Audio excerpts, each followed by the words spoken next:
All right. Kicking off my first podcast in Bali. Kicking off here with a really unique individual, Anti-Prophet, who I became acquainted with here. And I think he provides a unique point of view. It's provocative, it's thought-provoking, sometimes audacious, it's contrarian. And I think it's something that anybody who is inquisitive about the world should take a look at his podcast and hopefully our conversation. So thanks for taking time to sit down with me and have a conversation. For sure, man. I'm excited. So if you could start off, just give us a little bit of backstory on just kind of who you are, how you've, maybe gotten to this point in your life, to just give everybody some context, and then we can go from there. Yeah. So started off as a violinist, and once 2020 happened, a lot of things just kind of derailed for me. My relationship with my ex-wife came to an end. I lost my job because I was a violinist, and with COVID, there were no performances or really that many teaching opportunities. Inside of that year, I also lost a number of friendships. It was a big sort of reset point for my life, and I think as a result of that experience, I went through a big learning and growing phase over the course of the next 2 years, probably 4 years, if I'm being honest, still ongoing. But during that period of time, I took up digital marketing, started learning about social media, and then ended up transitioning into social media fully when I received a job here in Bali to manage a content creators 15-person team. So that's what brought me over to Bali. And in the midst of managing this guy's team, I just kind of realized that I could do this myself. Yeah. And here we are. Interesting. What turned your thoughts into doing something like this here, of providing the content, providing maybe like, I feel like you pull the veil back to give information to people. That's how I interpret it. So, what was the thought to do something like this? This came as a result of me feeling like I had something interesting to say and wanted to put it online. I think in order to be successful on social media, you do kind of have to come at it from the place of you feeling like you have something valuable to contribute. Right. I think audiences can generally feel it when someone doesn't feel that way and they're still posting anyway. There's a certain timidness, there's a certain sheepishness that people can feel through the screen, and as a result, they don't really want to engage with the content. But in terms of me posting about this type of thing, it's just my general mode of communication is kind of edgy. I like to joke. I like to kind of my upbringing actually was with my dad, who was born in 1924, super old guy, and I was raised on basically every single conspiracy theory that you can possibly think of, and I think that just is kind of par for the course based on when he was born and maybe some of the circles that he ran in. And as a result of that, I think, I became pretty critical of most conspiracy theories pretty early on, just because I lived around it. I saw kind of what happens as a result of believing all conspiracy theories without really having any real evidence. Like it derails your life because you're consumed by it to a degree? I wouldn't say derails necessarily, but I would say that it is a good way for you to project your own problems or scapegoat other things outside of your control, into trying to come up with some sort of rationale about why your life isn't going the way that you want it to. Yeah. So again, I think a lot of people talk about like escaping the matrix or whatever.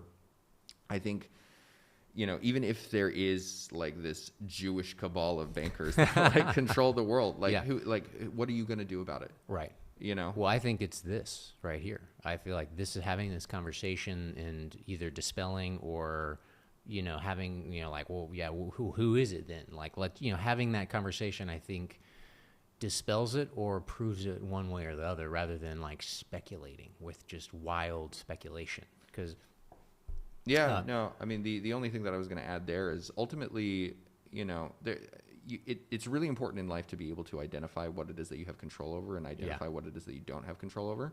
And if you don't have control over something, stop worrying about it. Yeah. It's such a waste of time, and it's a way for you to externalize your problems instead of like actually like dealing with the stuff inside of you that is there to deal with. And if you deal with it forthrightly, you actually end up getting the life that you want. So just figure out what you can't control and ignore it. Yeah. So that's a good thing, because that kind of touches on stoicism. And so kind of question for you is like, how do you, maybe in your life, but also in like social media, how do you manage, the humor with the philosophy, and then with edgy, like what is that kind of, when you're putting out content, sharing, like how do you think about things like that when you're sharing information? I think when it comes to like the heavier philosophy stuff, like for example, this year I've been reading some like Leo Strauss. Someone that I've been reading a lot over the last couple of years is Nietzsche.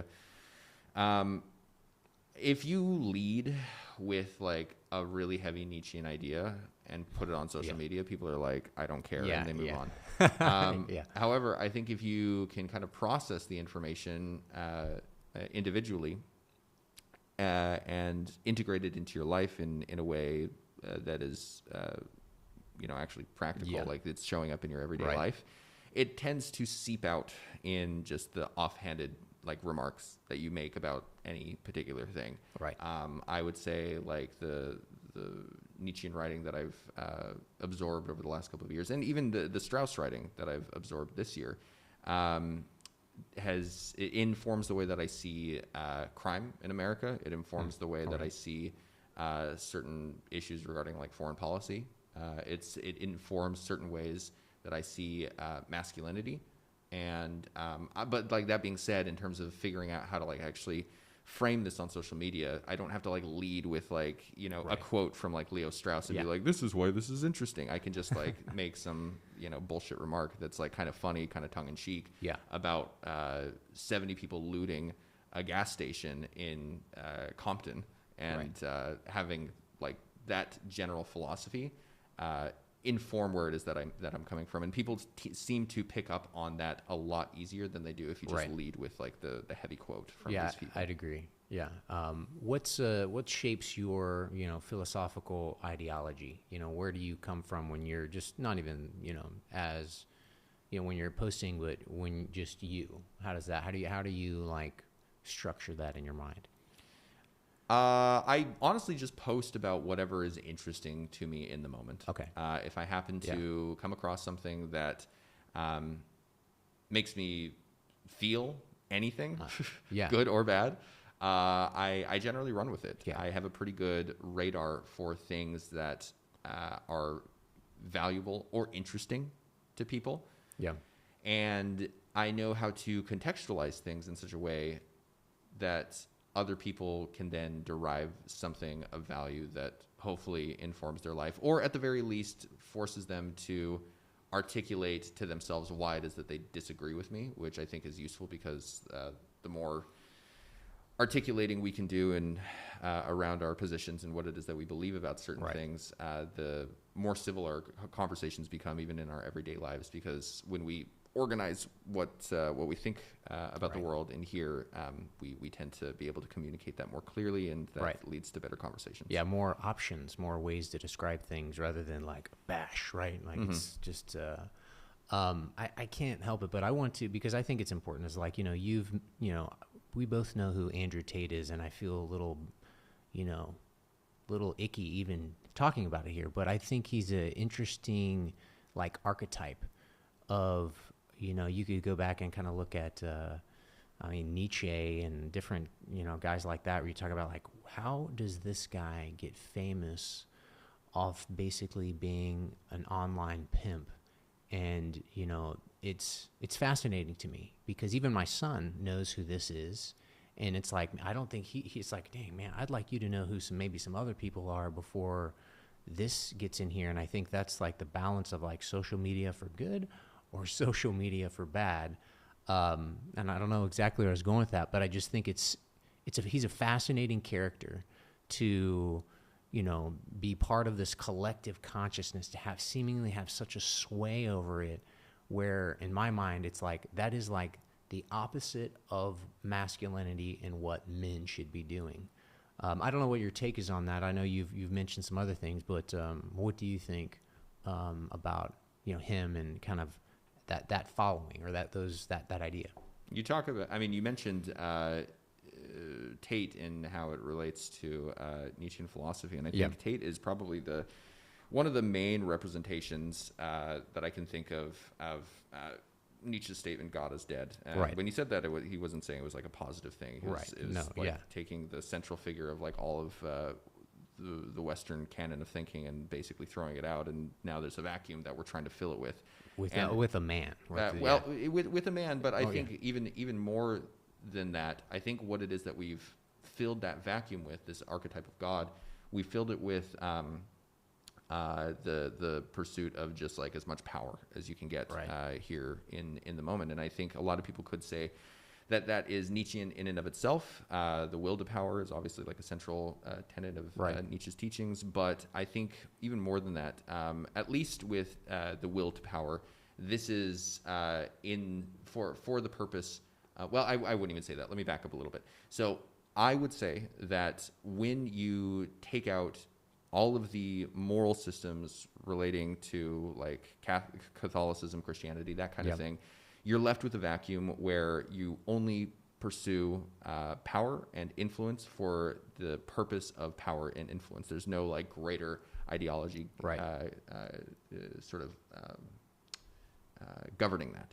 So what you're left with then is you're left with influencers who are famous simply for the purpose of being rich, being able to say super aggressive, outlandish things that cause people to look over at them, and simply by virtue of people looking at them and by virtue of them having money, regardless of how they got their money or regardless of what it is that they had to say in order to get there, people, young men especially, tend to look at that and think to themselves, wow, this is super, super awesome, when in reality, like, this is what, like, Tate only represents what a 13-year-old boy wishes he could be. Right. But for whatever reason, he's captured the minds of men up to like 35, 40, 50 years old, because I think a lot of men are living lives that are completely meaningless, that are really frustrating, that didn't turn out the way that they wanted it to. And instead of taking responsibility for their own problems and trying to figure out what's going on in here so that they can actually have the lives that they want, they've started to externalize their problems at the supposed boogeyman that Tate has talked about. So I think that's probably the majority of what I think of Tate. And I think in a more practical sense, the guy is a human trafficker. It's like 100% clear at this point. If anyone takes like 30 minutes to go through any of the legal filings against him and what actually lines up in terms of the corroborating evidence from the women that are participating in these lawsuits, it's very, very, very clear that not only Tate hates women, it's obvious. I mean, treated them like cattle. Kind of like onto what you're saying is like there's some statistic where it's like 90% of men, women, let's call them men, are still adults operate with a child's archetype, and that's kind of like to what your statement was like. Yeah, they've never had that individuation, if you're familiar with Jung, where it's like, hey, the next step, and so they're still trapped, in a pleasure trap in wherever they are.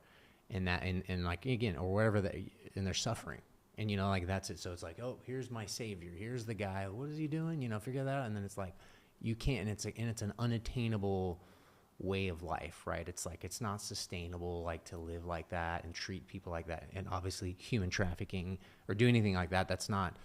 Oh man, that's not nice. Yeah, exactly. And that's that's something that I've talked about, because people don't even realize, in San Diego, where I came from, out to Bali, is like San Diego is, I don't know if it's like what the biggest, but it's like top 5 human trafficking capitals of the world. Really? Yeah, some. Don't quote me on that of the number, but it's like it's big. I just knew you guys for the San Diego Zoo. I was unaware of the human trafficking. Listen, like the only reason I knew that is my wife is like, Blake, so she knows there's human trafficking in San Diego, and I'm like, what? And it's because it's like, if you've ever been in San Diego, when you drive into Mexico, there's just one dude on a cell phone as you come through. Like that's it. Most of the time, and you don't stop. You kind of go slow, and he doesn't even look. And that's it. So I remember that, because we've gone quite a bit and going with my kids, and you're like, really? So no. So you can come here with a cash, a body, whatever. Nobody's checking. Wow. It's completely opposite coming back through San Ysidro. It's crazy. But that was like, hey, how is it the most? Okay, it's on the border to Mexico, and nobody checks when you go into Mexico. But yeah, like it's significant, and that's something that's like, where you look at, it's like, why is there so much human trafficking? Why does nobody do anything about it? Seemingly, where it's like it's a problem. But yeah, that's interesting. So yeah, that's I'm glad we wanted to get your thoughts on Tate, because I think I wanted to illuminate that to a lot of people, because it's like, hey, I know who this guy is, and I don't think he's a good guy for anybody. There's no path that a man's life should lead with him involved and how he does things in his ideology that would benefit them. It would only it's like a road to destruction, in my opinion, and so of how I look at it. Yeah, I would just say that try and live like Tate, and see how it goes for you. Right. That's it. That's all. That's it. But the problem is that like very few of these guys can live like Tate, right? Because they're angry and talentless, and I mean that kind of lovingly, kind of with derision. Yeah. And as a result of that, all they can do is fantasize about it. Yeah. And there's no way for them to actually go and live that way and to have that experience of life to then be able to tell themselves, wow, this sucks. And maybe, I'll leave it at that.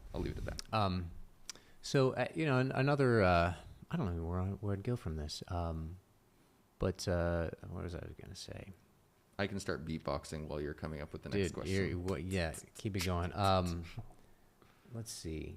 So what I thought, and I was writing down some things to chat with you about. I was thinking that what came to mind is destabilizing the Western mind from how you talk in a good way. And, because it did, even for me, when we met and I came across your content, your information, I was like, it's because destabilizing, I don't think is bad in a way, because it made me think about things from a different perspective. And I appreciate that, because I'm in kind of how my philosophical mind works is that I like to be challenged. I like to, seek the difficult things. And I'm happy to have my reality questioned. And, I think that that's something, and again, that's to maybe my audience, is that's what they need. Because you may know this statistic is that 20 to 40 veterans, U.S. veterans, I'm sure it's similar to other militaries that have had a consistent time, in war, 24 veterans commit suicide a day. And so that's a huge number compared to any part of the population. You have that, but then you just look at first responders, firefighters, and those guys, and they see an equal or greater amount of trauma and horror and terrible things. And so so numbers are similar across the board of people who are in extreme professions. And I think, I don't know why that comes to mind but it does, I think it sparks.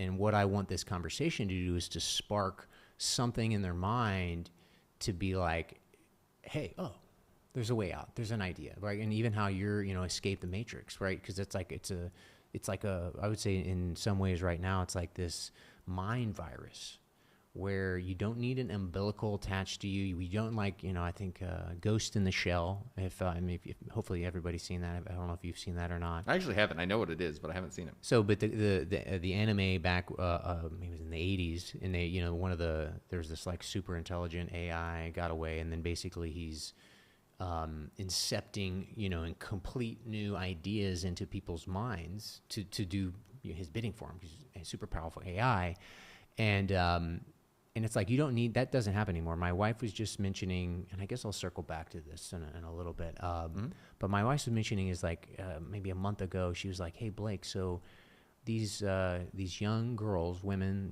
maybe 18 something in the US, they all started developing Tourette's.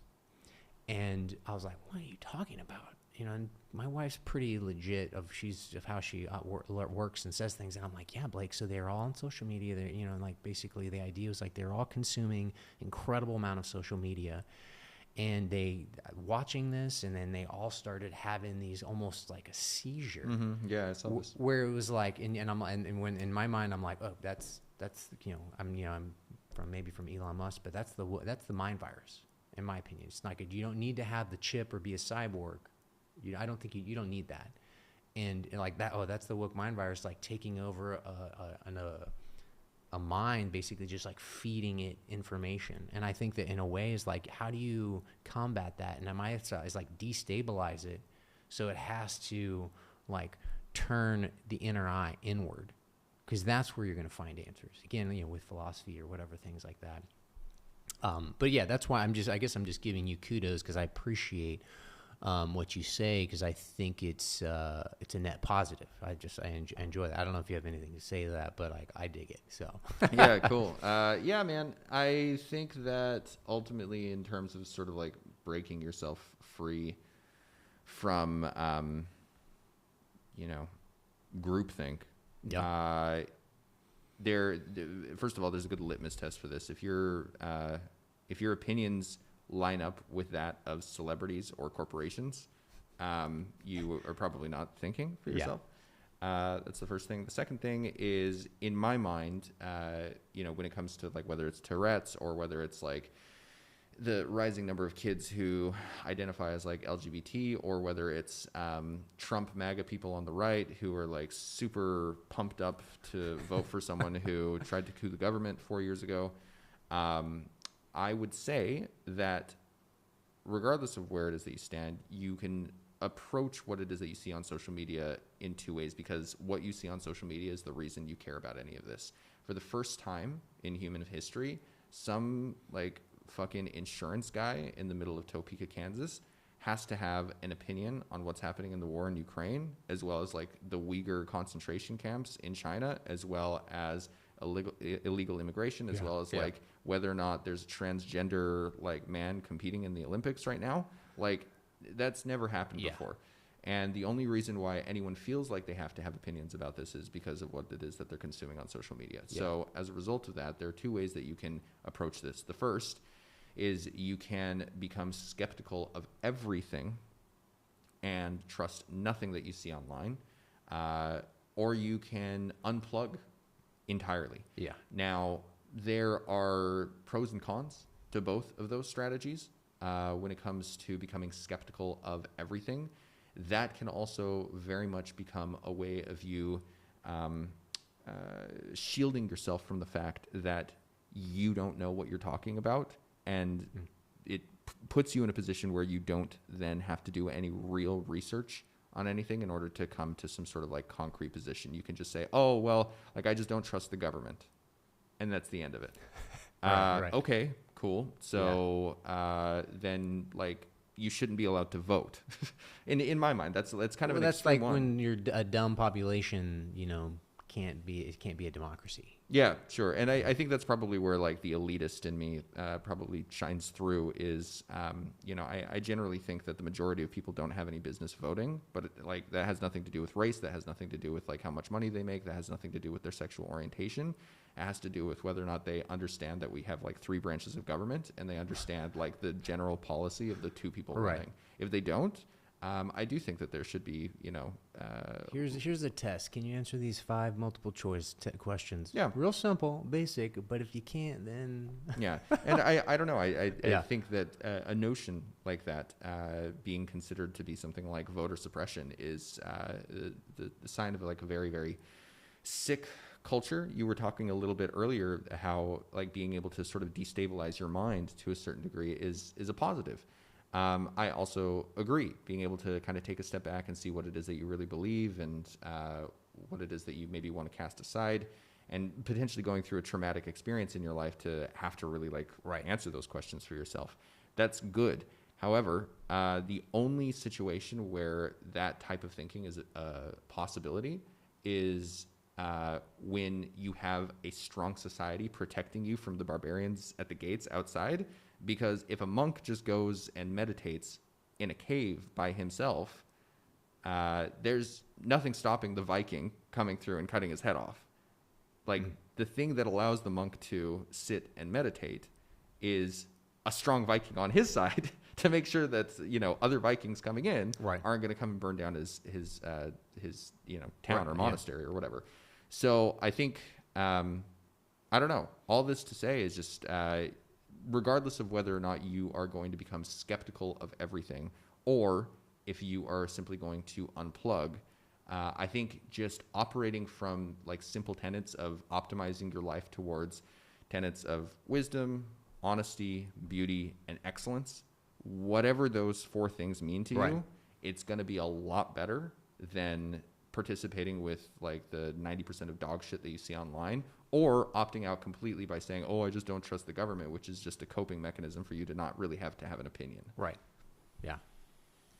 That was a lot. Sorry. Well, no, that was good. That's what's your thought on crypto, kind of, or in the sense of like decentralization of the monetary system, be it Bitcoin, Ethereum? I'm a proponent of it.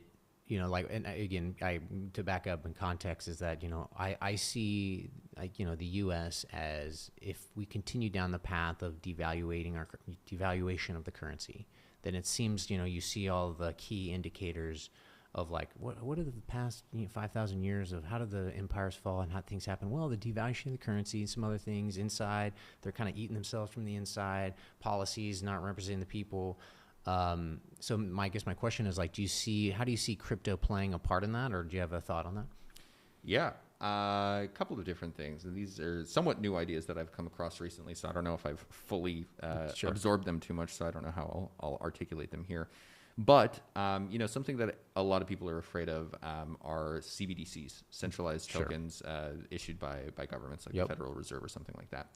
And one of the more interesting arguments that I've come across recently is, while CBDCs are definitely scary because this is the type of thing that, necessarily leads to like a social credit system like they have in China, when it comes to governments issuing currency, there are certain laws that governments at least have to abide by in terms of like taking your money or locking you out of your money. Like, it requires like significant legislation in order for them to be able to like make changes to like you having a dollar bill in your hand. You know what I mean? Whereas in the event that people find themselves participating with private tokens or private cryptocurrencies, these private entities have much more, a much higher ability to basically restrict whether or not you use their service. This is already seen in something like the banking sector. Like, a bank can really debank you for any myriad of reasons, and they don't have to give you any reason as to why you are locked out of your funds. And there's basically fuck all you can do about it until like 6 months from now, when one case officer happens to like come across your thing and is like, okay, I guess I'll work on this now. Now, that being said, I don't think that this is necessarily, I would like to think that this isn't a Bitcoin problem, but I think based on what it is that I've kind of tangentially picked up on, and this is the part where I'm not entirely certain if I can speak with any level of authority here, but it seems like there are a lot of vested efforts from larger investment firms to invest in Bitcoin and Bitcoin infrastructure to the degree that certain channels and pathways of participating in Bitcoin become limited in the event that you have incorrect thoughts, honestly, like in the context of like whatever society that you live in. So, I really got into Bitcoin for the first time back in 2016, or maybe more like 2016. I read a book called Digital Gold, fascinating book, and it was written by like an anarcho-capitalist. I think that was the general slant of just everything related to Bitcoin. And the original promise of Bitcoin was really like very, very cool. However, we have yet to see the currency be used en masse as an alternative to like the US dollar. Right. And I think once shit really hits the fan, with the global economy, which I think is going to happen this year. We already saw the beginning of it earlier this week with the Japanese markets. Yep. This is going to be the type of thing where Bitcoin is going to come crashing down because it's just an overinflated investment asset. And then, maybe at that point, it starts to become more widely adopted because the alternative, which is the US dollar, starts to really fucking fall apart. And then people need something like they need in like Venezuela or whatever as like an alternative to the currency.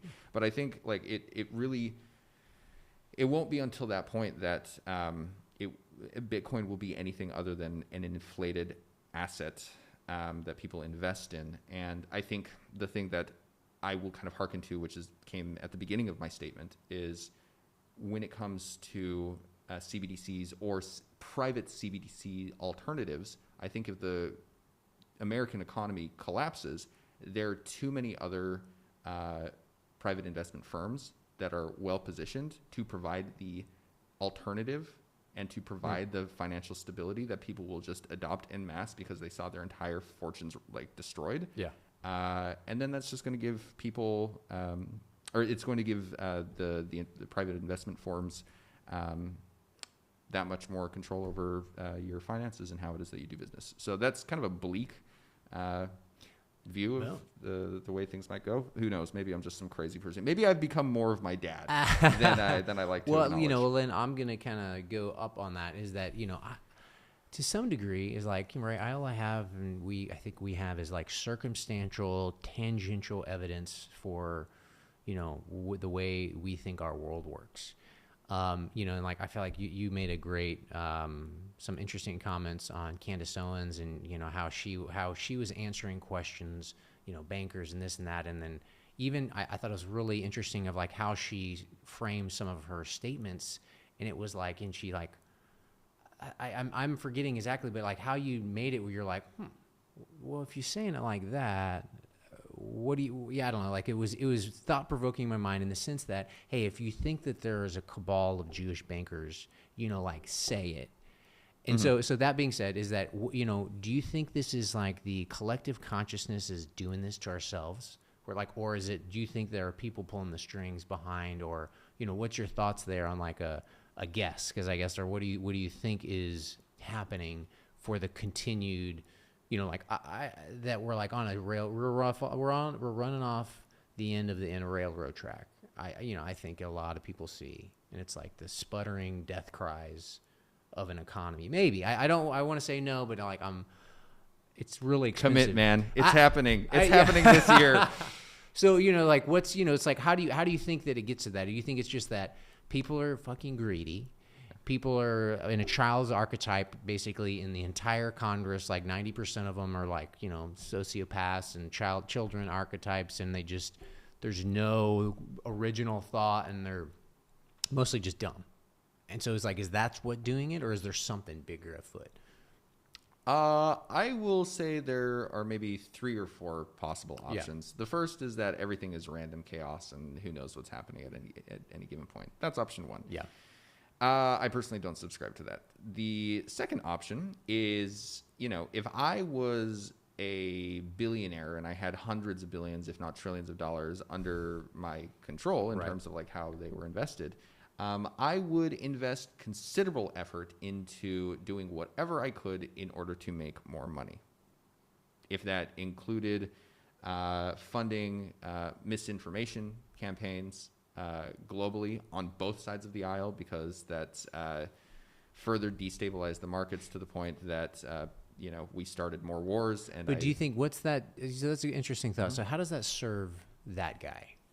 In the event that this person works in like let's say the military industrial complex, there's this long Smedley Butler. I don't know if you're familiar with him. It could be. I think this is the guy who basically the war is the racket, right? Yes. Is that him? Yeah. Yeah. Okay. It's essentially that, right?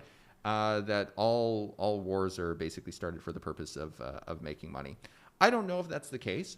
However, if I had $1 trillion at my disposal and my only goal was to make more money, I wouldn't think twice about starting a war if it meant more profits for me.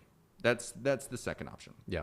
Now, the third option is that everything just kind of runs in cycles. Harvard Business Review did an interesting study where they just took a look at the cycles of boom and bust when it came to the housing market. Right. And literally with like 95% accuracy over the last 150 years, the housing market runs in 16-year cycles, where there's always like a period of panic, so 2008, and then there's a period of like kind of tentative like growth and investment in real estate, and then there's a period of rapid investment and over speculation, and then that eventually leads to some sort of bubble burst, which then leads to a panic. Yeah. Right? So that's on the scope of like 16 years.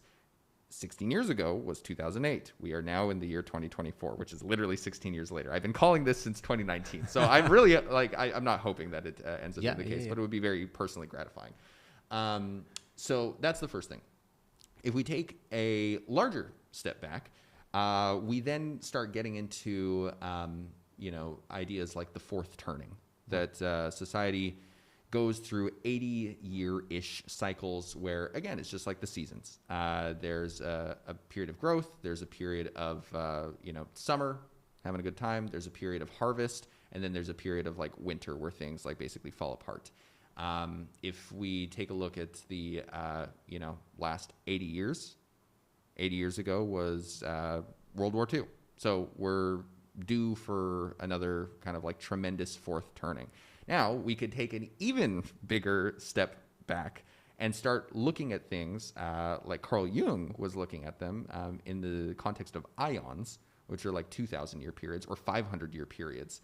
And we can start to see even weirder patterns that even reflect certain elements of astrology. And it's not to say that like the stars can tell us our future, but that like when human beings were trying to figure out what the fuck was happening to them over the course of 2,000 years, they projected these fears, they projected these understandings of the world into the way that we saw the stars and said, oh, this like little like squiggle of stars is this guy, and that guy that I see up in the air is a projection of like whatever is happening during this period of time. And because this happened like 2,000 years ago and that little squiggle was in the sky at the same time, we can kind of start to see that like, astrology is like useful in that realm. So that's getting super woo woo out there. And that then gets into like collective unconscious stuff. Yeah. Whether there's like this collective unconscious that's always pushing us in the direction that we need to go. But then you start getting into like, well, is everything just predetermined? Is there any free will at all? And that's beyond kind of my pay grade and understanding. So I think probably to a certain degree, there's it's probably a little bit column A, column B, column C. I tend to think that because when I'm dealing with something difficult in my life, I can usually ask something. I don't know if it's like a person or if it's just like an energy, but I can be like, hey, what do I do here? And I usually get a pretty good answer. Yeah. And it really hasn't served me all that poorly over the last like 4 years since I've really started paying attention to it. And as a result of that, I'm more inclined to think of like some sort of collective thing that tends to kind of push us all in the direction that it wants us to go. Right.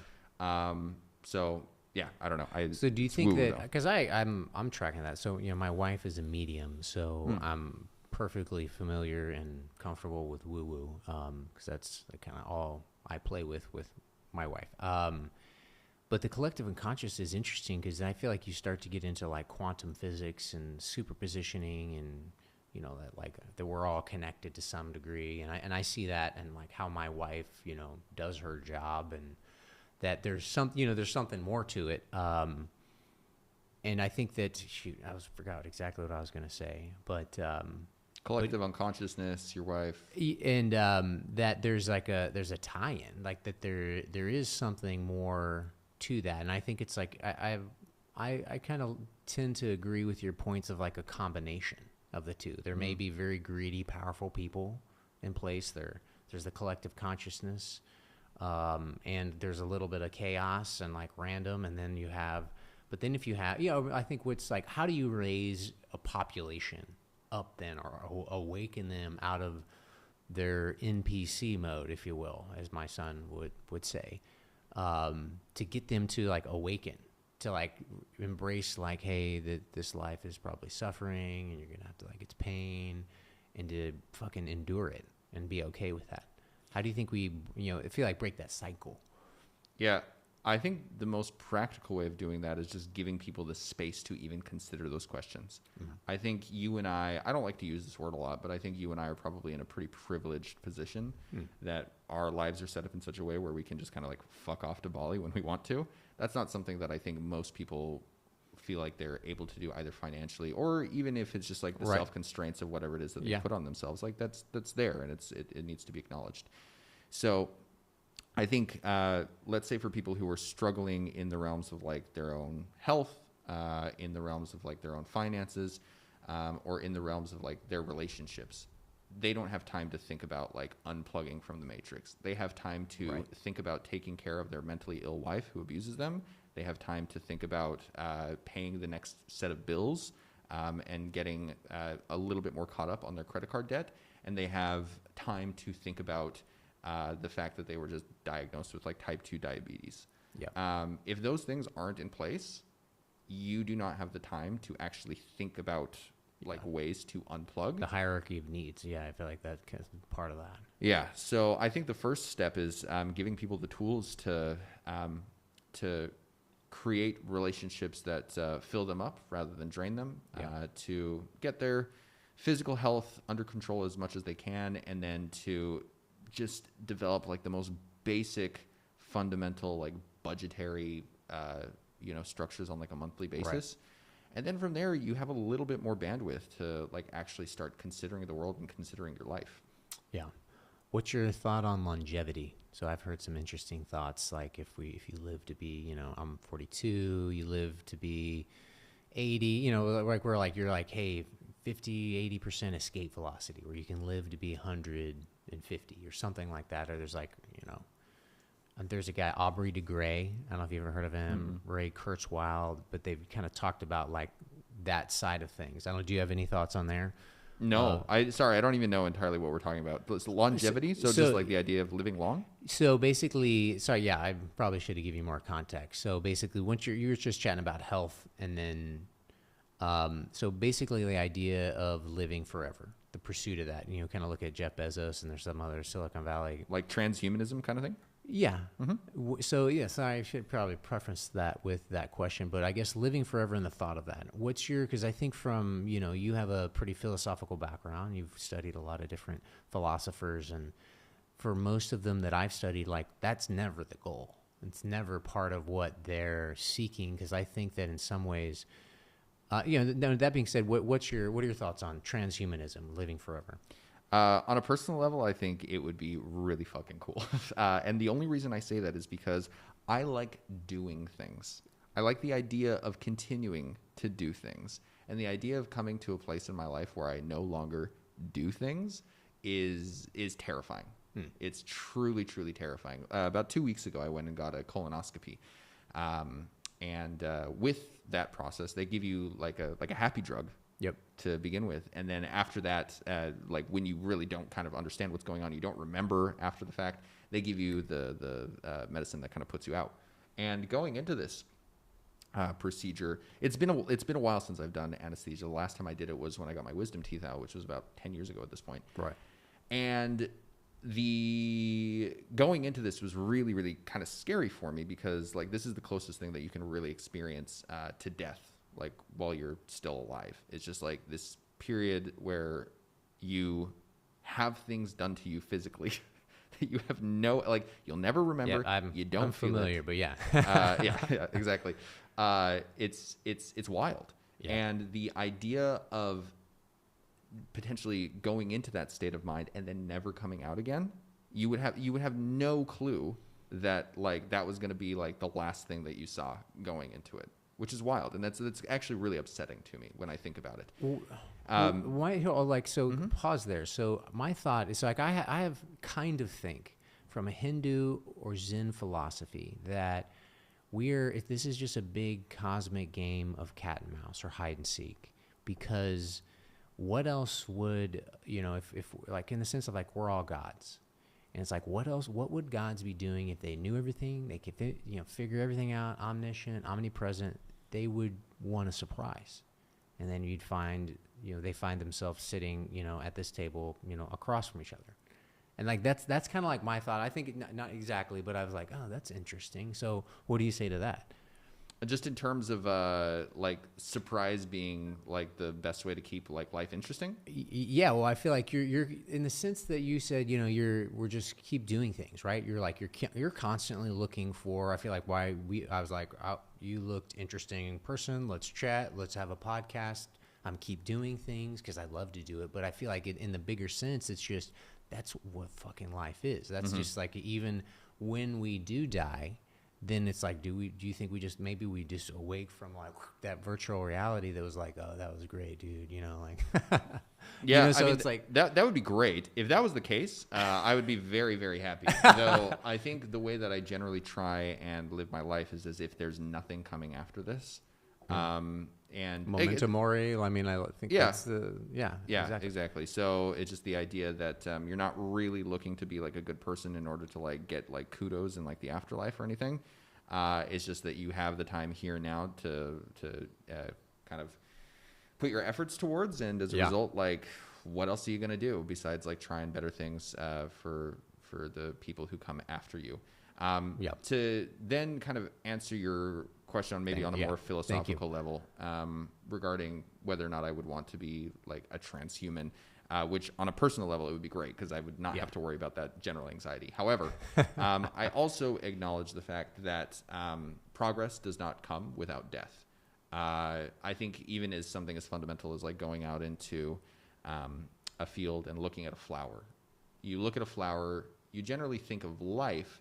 But the only thing that led to that flower's ability to actually live is the fact that it is literally planted in death. The soil around it is millions of years of dead things that have been recycled so that something now can live. And I think it's a good metaphor for life. Well said. It's progress only comes from death and renewal and the chance to think about things differently. This is just kind of a funny side story. One time, me and a friend went to the Sundance Film Festival, and we somehow got invited to like this like after party of like one of the movies. And I didn't really understand like high society at this time, so I didn't realize that everyone at this party was like trying to like network with each other and trying to get into each other's movies. Because like I'm not in Hollywood. I was just hanging out.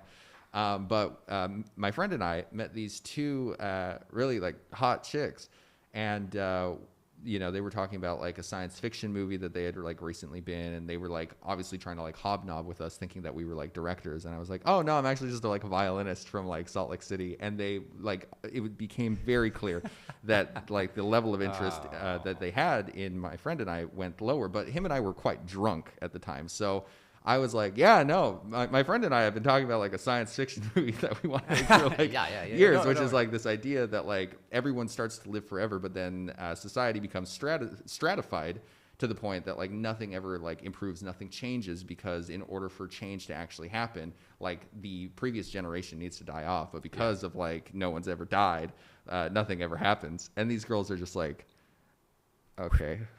We're gonna go. So, that was my funny tangential story about me thinking about death and trying to integrate that into polite conversation. But no. Have you? I don't know. Do you read sci-fi or? I don't. I don't read a lot of fiction in general. Okay. I feel like I should, but I have a rec for you. So it's a space opera. Peter F. Hamilton. It's called Pandora's Star. And it makes like Star Wars look like some kiddie bullshit, really. And so in this, as it starts off, like call it 10,000 years in the human future that we don't kill ourselves and blow up the world, and what a society looks like with wormholes and like some really incredible technology and the ability basically to copy yourself and have yourself stored somewhere where you don't ever die if you're rich enough. You have enough money, almost anyone can live forever. And it does paint an interesting picture of like, okay, this is like a potential that it's not a completely stagnated society, but it's because it's a book. There's like first contact with aliens, and so it makes it good. But I would recommend it because it's such good kind of physics ideas tied in with a great yarn. and it's a space opera if you're ever interested, or whoever's listening. It's one of my favorites. So, Cool. Awesome. On that note, so do you have any thoughts on AI, or maybe AGI, so like a sentient intelligence? I don't have too many thoughts on AGI, but I do think that based on what it is that I'm seeing inside of the creative field, in terms of like what AI can create with video generation, even before it's like been properly released, even like Sora hasn't even been released, and the shit that we're seeing is just unbelievable. Right. People in creative fields are about to be put out of business, and that could include myself. I think. I don't think so. I think that, I mean, I want to say that because I'm doing similar, but I think that original spark of idea from the human, I want to say that. I'm fucking wrong. What do you think? Well, the only thing that I'll say there is I'll use an analogy from like the music world. People still listen to music. People still consume a lot of music. There are people who still make money from music. However, having previously been a violinist, I can tell you that the way that people make music now has very little to do with like classical instruments.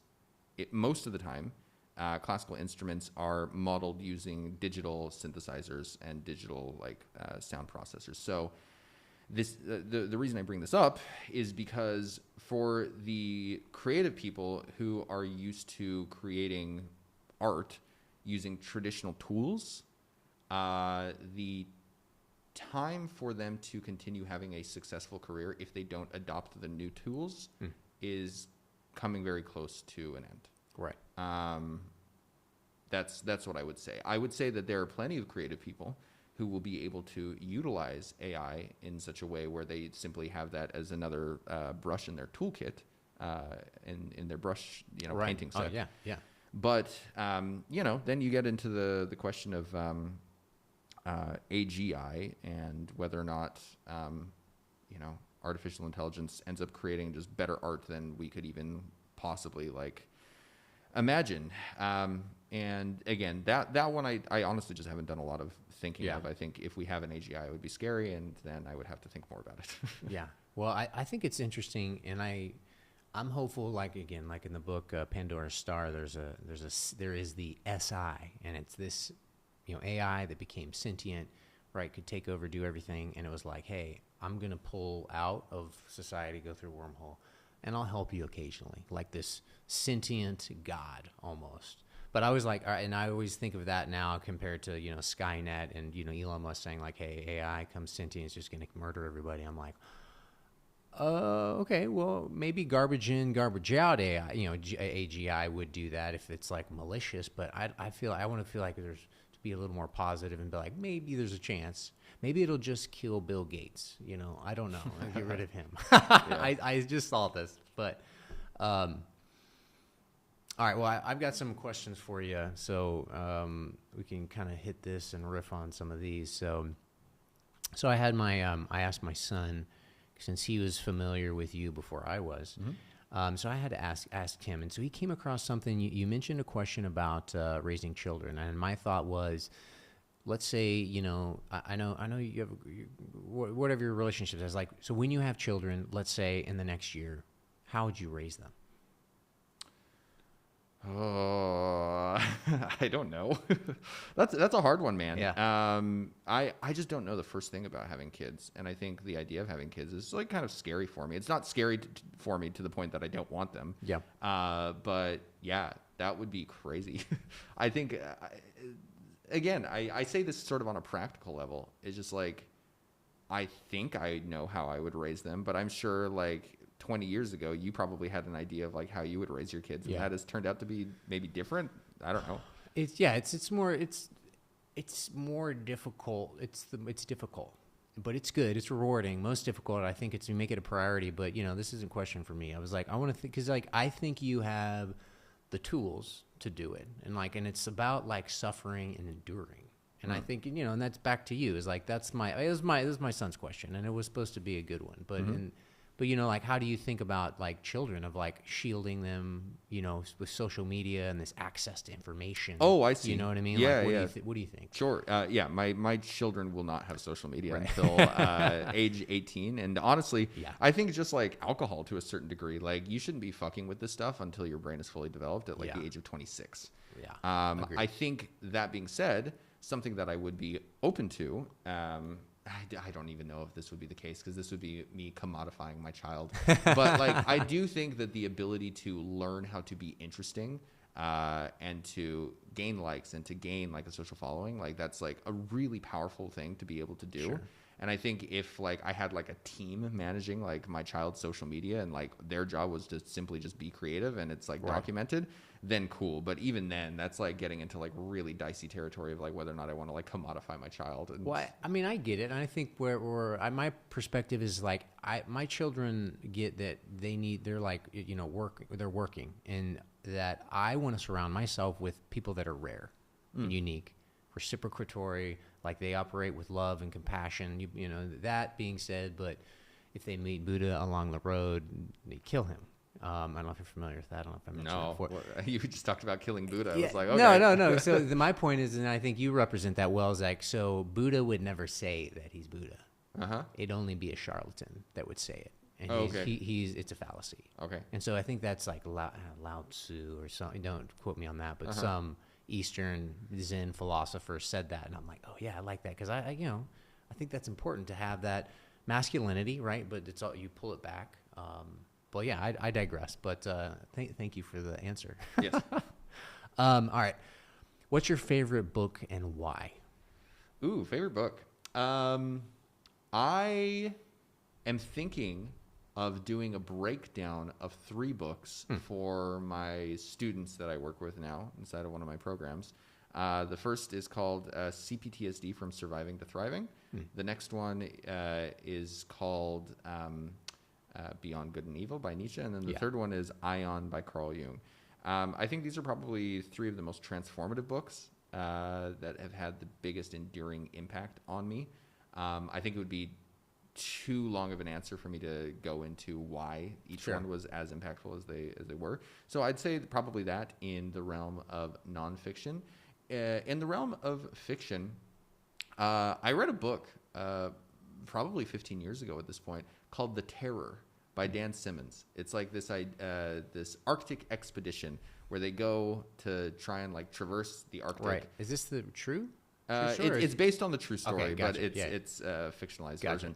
But they get frozen up in the ice, and then there's like something up in the ice with them that ends up kind of killing them one by one. So that book was really cool. I think that was like probably the book that I've enjoyed the most reading. That was just fantastic to read. And then I remember, this is also from like 20 years ago, the book The Pillars of the Earth by, I think, Ken Follett. I know the name. I have not read it. Yeah. Amazing epic that lasts, like, transpires, I think, over hundreds of years, if I remember correctly. But I remember getting to the end of that book and just being completely blown away. My bookshelf is up there. Is there anything else that, like, Watchmen? Watchmen is an incredible graphic novel. I'm not usually reading graphic novels or comic books. I think that's actually the only one I've ever read. Well, I think it just paints this picture of like, I'm tracking too. I love that book. Yeah. So there were some really interesting questions of moral relativism there at the end with like Ozymandias, or however you say his name. It just blew my mind at the time. So that was a great book. Okay. Awesome. Thank you. All right. So let's see. Next one is who or what has been the biggest influence on you in or your life to do what you do now? I say this kind of begrudgingly because him and I didn't really end things on a good note. But my previous boss, when it comes to social media, I think just by virtue of like getting the opportunity to work inside of that company, that gave me the insight that I needed in order to get my own project here off of the ground. That was super, super transformative. So whatever, personal feelings him and I have between one another, that's something that I am always going to be grateful for, that he took a chance on some guy who was a violinist. It manages like 15-person team of a massively successful social media brand. Interesting. Cool. Let's see what we got here. Can I hit that? So if you had $500 million in the bank right now, what would you be doing? Buying gold.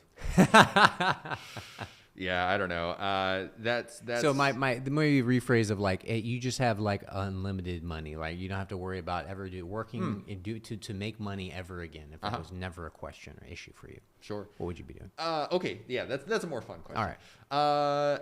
A couple of things. I've always wanted to like own a really nice violin. To give you context, It was a Stradivarius, like a Strat or a Guarneri or something like that. To give the viewers some context, I own a violin right now that I could probably sell for $25,000 US. That's considered to be a cheap violin. Yeah. I have friends who play $250,000 violins. I have friends who play $1 million instruments. I think the most expensive violin ever sold was in the realm of like 17 million. I don't think I would want anything necessarily that high, but you can get a really great Strad for like $4 or $5 million. Wow. That would be cool. I think from there, I would also be really interested in creating just like long form content in exactly the way that I wanted to create it, regardless of funding. That would be very, very cool. And the idea of potentially putting together some like actual organization for political action would be very, very cool as well. I think something like that would be awesome. Okay, cool. Good answers. I like those. So how, again, I think I kind of hit on these. Sorry, I kind of hit on some of these That's okay. already. I'll start beatboxing again. Yeah. How do you engage with your audience? Feedback, criticism, or do you do any of that at all? My audience is comprised of a lot of really negative people, and a lot of very sharp thinkers. Yeah. So I think because this kind of gets back to a little bit of what I was saying a little bit earlier, is you can get yourself into the position where you question everything, and as a result, you all you do is like criticize everything around you. And you have no core beliefs other than like, I don't trust anything or anyone. We're nihilist Zabowski, right? Yeah, exactly. Yeah, that's a good reference. So I think as a result of that, I actually kind of make a point to limit my engagement in my comments just because I have other things to do. I'm not optimizing around like writing paragraphs upon paragraphs of responses to people. Ultimately, if my followers want to unfollow me or if they no longer find value in the content that I create, more power to them.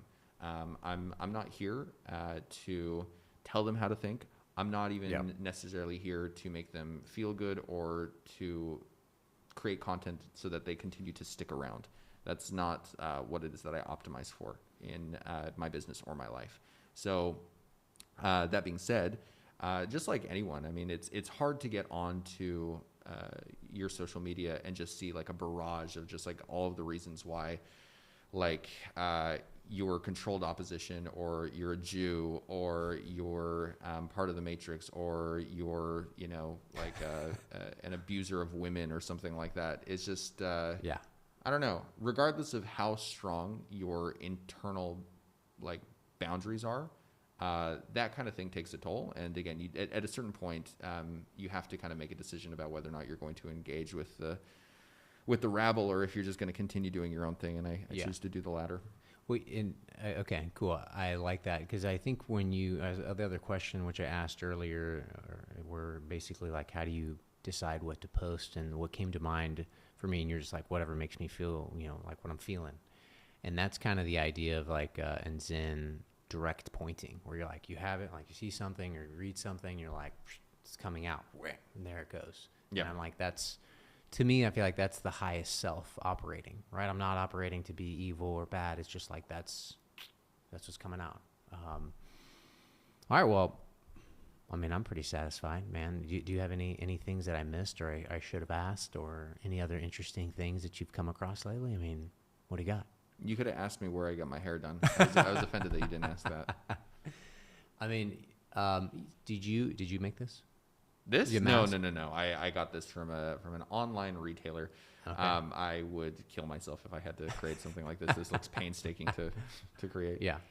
But no, man, this has been a great. How long have we been going so far? Hour 15-ish. Okay. Yeah. Not too bad. Hour, actually. I think that's it. So, but yeah, man, this has been. Thank you for your time.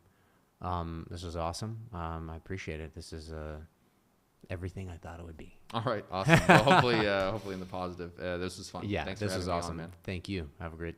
See you around. Cool. All right. Cool, man.